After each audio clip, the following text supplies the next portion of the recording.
Perbedaan antara think about dan think of. Dua frasa ini bisa berarti sama, tapi bisa juga berbeda. Dalam konteks menanyakan pendapat, dua frasa ini sama. Jadi kita bisa gunakan think of atau think about. Misalnya, what do you think of that new cafe? Atau, what do you think about that new cafe? Jadi, bagaimana pendapatmu tentang kafe baru tersebut? Jadi di sini think of dan think about itu sama. Bisa kita gunakan salah satunya. Nah, bedanya di mana? Think of itu kita gunakan untuk menyatakan sesuatu yang terbersit, terlintas, atau tiba-tiba datang ke pikiran kita.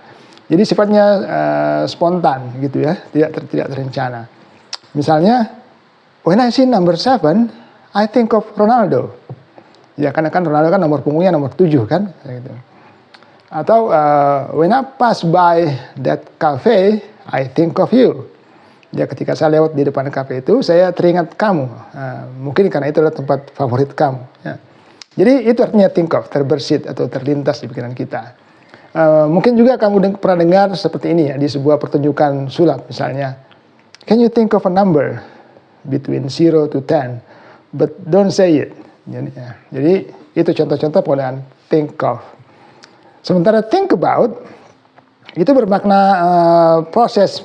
Ya, jadi kita memang secara memikirkan sesuatu dengan mendalam ya.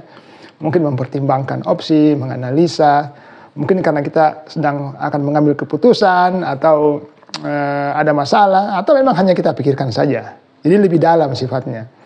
Misalnya, let's think about all the options before we make a decision. Jadi ayo kita pertimbangkan semua opsi sebelum kita mengambil sebuah keputusan. Atau misalnya lagi, I'm thinking about changing jobs. Saya sedang memikirkan untuk berganti pekerjaan.